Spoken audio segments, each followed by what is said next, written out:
اهلا بيكم في فيديو جديد. الفيديو ده هنتعرف مع بعض على الستوري تيلينج. يعني ايه اصلا ستوري تيلينج؟ لما اجي اتكلم واقول ان انا عايز اعمل ستوري تيلينج للداتا، يعني ايه برضه؟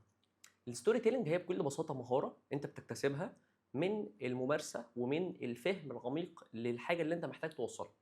طب الستوري تيلينج هي مهاره ان انت ازاي الداتا اللي عندك او المشكله اللي عندك تعرضها في شكل ستوري او تعرض الحل بتاعها في شكل ستوري. طيب يعني ايه ستوري؟ ستوري يعني قصه زي اللي بتتحكي لنا قبل كده عادي. حد ممكن يقعد يحكي لك قصه معينه، القصه دي من احد اهم ركائزها انها تكون فيها معلومات، وتكون بشكل بسيط.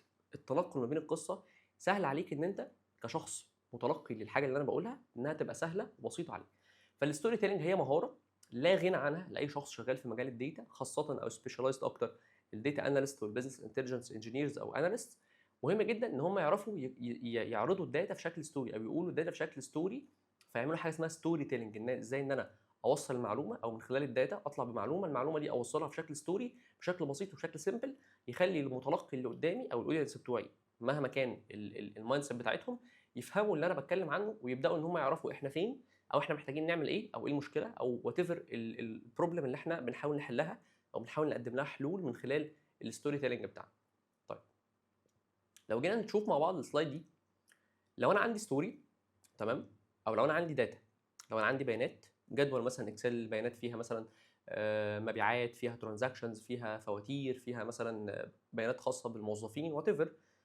لو عندي بيانات ما عنديش حاجه محتاج اطلعها من البيانات دي، عندي مجموعه بيانات، عندي ملف اكسل عادي خالص فيه شويه بيانات، والبيانات دي انا ما فيش حاجه محتاج اطلعها من وراها.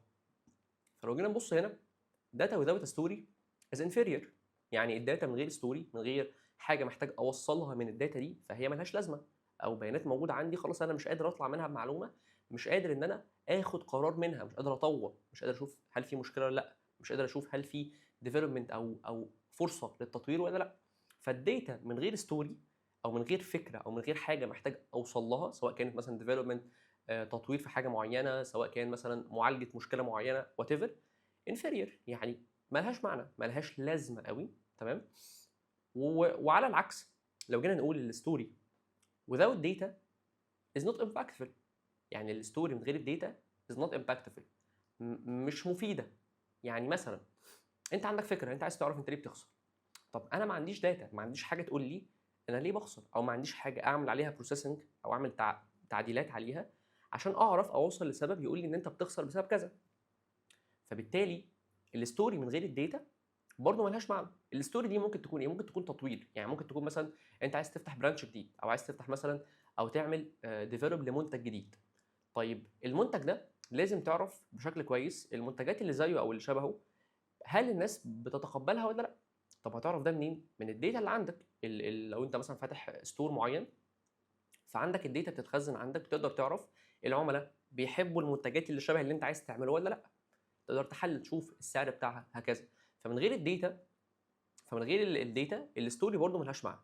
فالداتا اللي عندي من غير ستوري ملهاش معنى، الستوري من غير الداتا برضه ملهاش معنى. طيب امتى يكون في معنى او امتى يكون في ستوري تيلينج؟ لما يكون عندي داتا وستوري، فاقدر من خلالها ان انا اطلع ريزلت اخد من خلاله اكشن. فالداتا مع الستوري مع بعض هم دول الحاجتين اللي بيكملوا بعض، اللي هيساعدوني ان انا اخد اكشن او اخد اكشن او اطلع بانسايت اخد عليها اكشن عشان ابدا ان انا اتطور او ابدا ان انا اعمل ديفلوبمنت في الحاجه اللي انا شغال فيها او اوصل المعلومه اللي انا محتاج اوصلها. مهم جدا يكون عندي الداتا، ومهم جدا كمان يكون عندي الحاجه اللي انا عايز اوصلها من خلال الداتا او الفكر، او انا عايز اوصل لفين، طب ايه المشكله، طب ايه الحاجه اللي محتاج اوصلها. كل ده محتاج ان انا اعرفه. طب انا بعرف ده ازاي؟ من خلال اللي احنا هنتكلم عنه في الكورس برضه، وازاي ان احنا نحدد المشكله ومين اللي هنتارجتهم والكلام ده كله. طيب وبرده الستوري تيلينج مهاره مهمه جدا، لانه الباد جرافس ار ايفري وير. دايما بنشوف او بنسبه كبيره جدا بنشوف تشارتس او بنشوف ناس عامله ريبورتس. الريبورتس دي بتكون كويسه او ممكن يكون فيها المعلومه، بس المعلومه صعب تطلعها.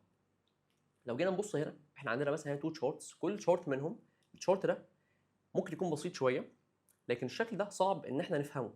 يعني صعب ان احنا نقول انه انا عندي هنا تقريبا بصوا 5 لاين، كل لاين بيدل على حاجه معينه، وكل لاين في سنه معينه. فبالتالي انا مش عارف اقارن، مش عارف اقول ايه اللي بيزيد مع التاني، مش عارف اقول فين الباترن، فين الترند، فين الحاجه اللي ابدا افوكس عليها.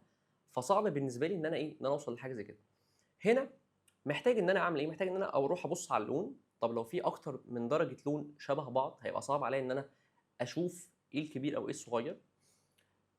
الشكل اللي قدامنا ده او الاشكال دي صعبه جدا في الشغل بتاعي، صعب جدا اعرف الارقام مش متظبطه، ده اصلا مش البيست تشارت ان انا افيجوال الشهور، فدي حاجه صعبه بالنسبه لي. حاجتين مع بعض، طب انا مش عارف ايه اللي بيزيد مع التاني، طب بيزيد ولا بيقل، طب مش فاهم.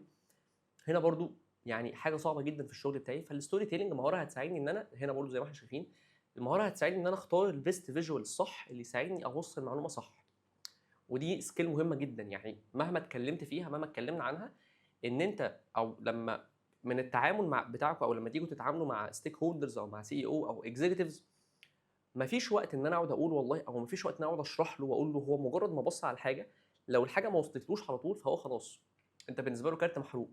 انت بالنسبه له مش عارف، مش مقدرني، او مش مقدر وقتي، مش مقدر، او انت مش عارف انا محتاج ايه، انت مش عارف ازاي تكومينيكيت معايا. فنقطه مهمه جدا ان احنا نبقى عارفين ازاي نعمل داتا ستوري تيلينج كويس جدا، وده اللي هنتكلم عنه ان شاء الله في الفيديو الجاي.